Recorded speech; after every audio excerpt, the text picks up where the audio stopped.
I am Flavia Bellieni Zimmermann from the Australian Institute of International Affairs in Western Australia, and today we have with us the Ambassador for Afghanistan in Australia, Mr. Wahidullah Waissi, and we'll be discussing current geopolitical and strategic issues in Afghanistan. Thank you for being with us. Thank you. Can you please explain to us the strategic and geopolitical relevance of Afghanistan? Thank you very much, and thank you AIIA for this opportunity. When we talk about geopolitics of Afghanistan, we have to divide it into three major layers: national context, regional context, and international context. Because Afghanistan is a landlocked country, and that dependency brings many sort of issues that country needs to deal with that.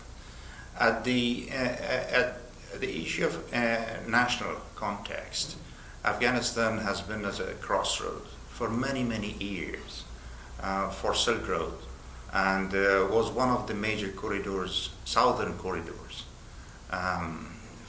from 5,000 years ago up to many other years before.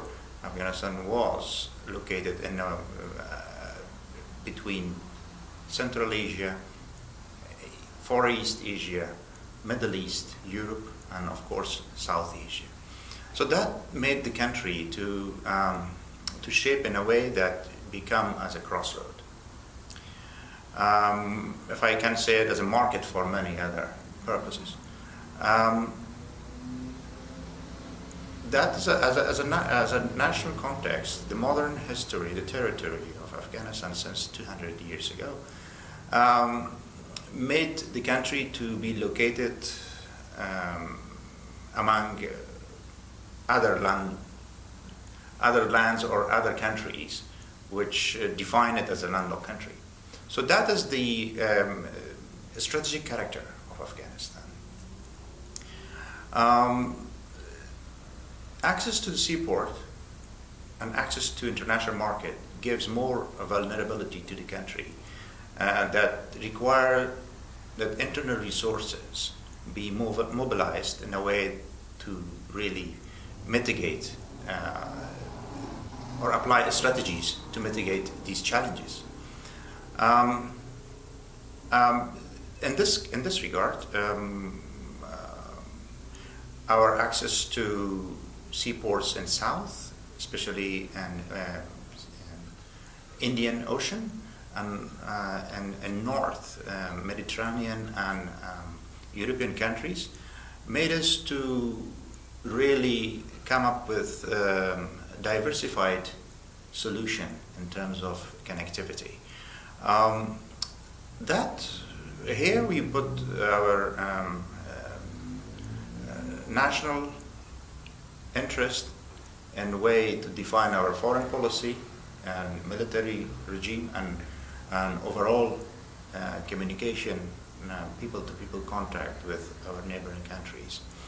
So this is the national context that defines the geography and geopolitics of Afghanistan. At the regional context, this dependency to neighboring is really defining our relationship from bilateral to multilateral. At the bilateral level, we are having many other ways of cooperation or problems together with our neighboring countries, like many other landlocked countries in the world. And defining of those regional mechanisms to help us to start discussion and negotiation for a broader regional cooperation from trade, transit, education, security, counter-terrorism, counter-narcotics.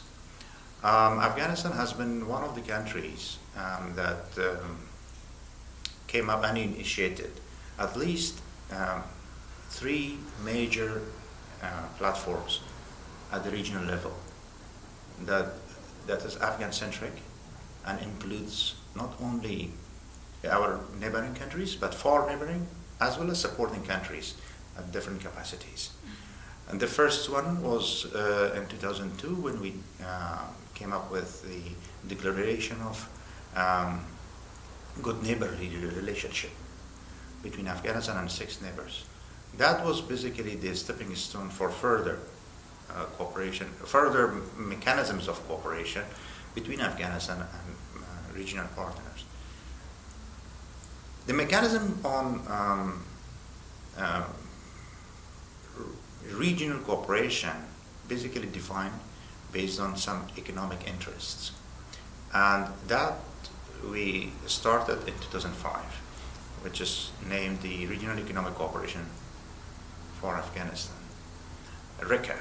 In short, we call it RECA, and that platform is still going on, and that's basically defining those projects and shared interests, economic interests between Afghanistan and neighboring countries, and that give us more opportunity for integration and more economic relationship, which that require that I can name the energy projects, railroads, roads, many other trade and transit cooperation, customs cooperation.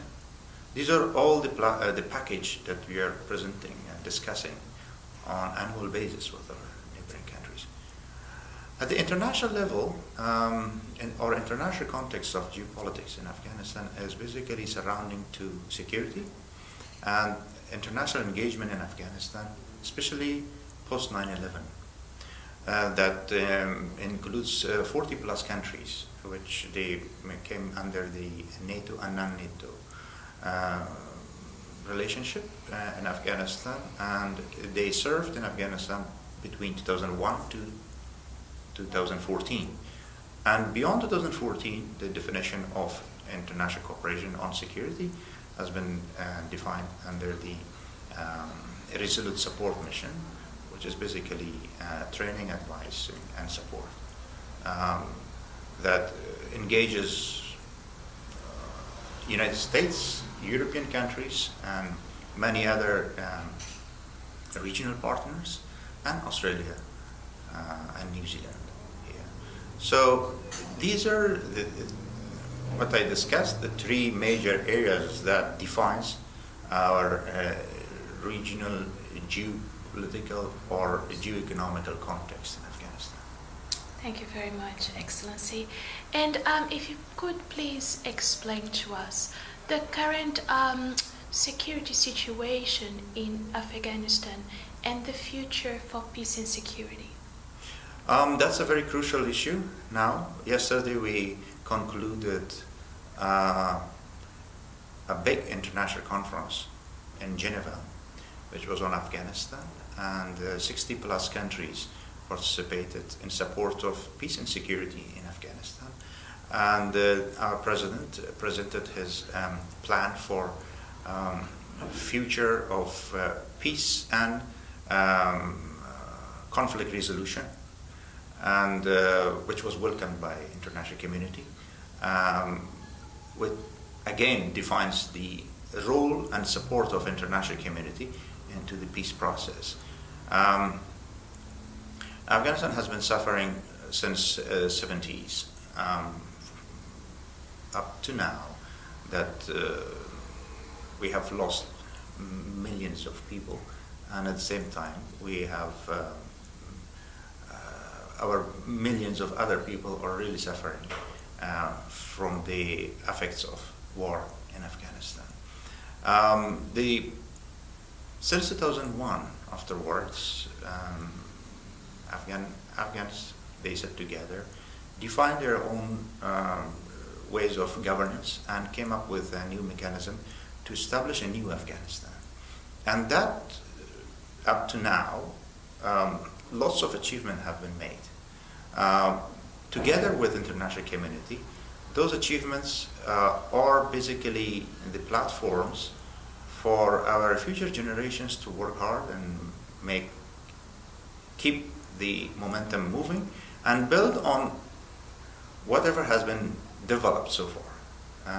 And that is something which, whatever is coming up in terms of peace and international relations, international engagement, the country is basically ready to move this momentum forward and come up with a very Afghan-led and Afghan-owned process. That basically is the platform for peace process, which we require to sit and directly talk with those who are willing or interested to come and talk with the government, and many ways of negotiation and face-to-face discussion.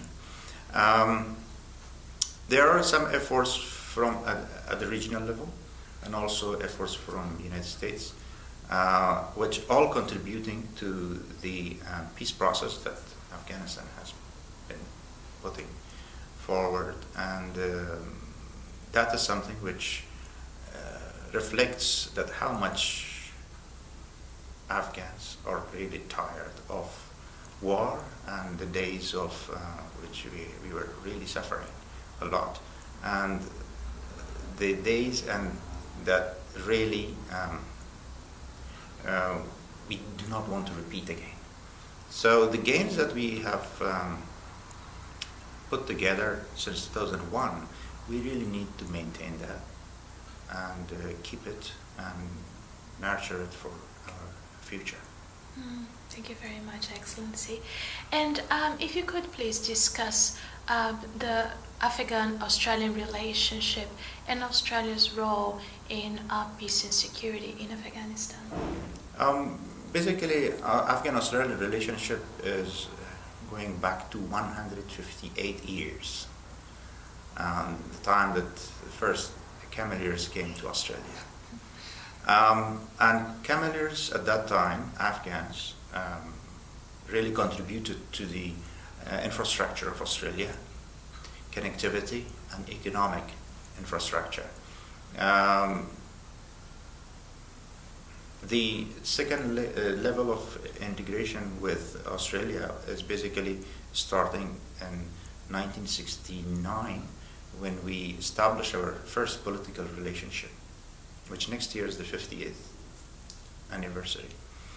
And the third relation is coming up post-2001, when Australia engaged into peace and security in Afghanistan, under the title of International Counterterrorism. The last one, the last milestone, is basically 2017, when our president visited Australia. And we, besides security and military cooperation, we also identified more economic, education, and other means of cooperation between Afghanistan and Australia. Australian engagement into all these processes have been very much, generous, and was very much supportive to the overall process of Afghanistan, especially while there is now around 323 Australians in Afghanistan contributing to the process, which safety and security of Afghanistan is involved. In terms of peace, Australia has been very much supportive, contributing to the processes so far, and are participating in all platforms and mechanisms or dialogues that we have been conducted so far. And Australia have been one of the major participants. Like yesterday in Geneva, we had a 2 days long conference, and Australia have been one of the very key participants of the dialogue, contributed to the discussions of the dialogue and overall conference, and also signed off the communique, which is a roadmap for peace process in Afghanistan. Thank you very much. Pleasure. And wrapping up our interview, if you could please discuss the future of Afghanistan, what the near future holds for peace and prosperity in Afghanistan. The near future, which is I'm very much optimistic about it, is basically a generation of hope, a positive generation, which can become successful players at international global level.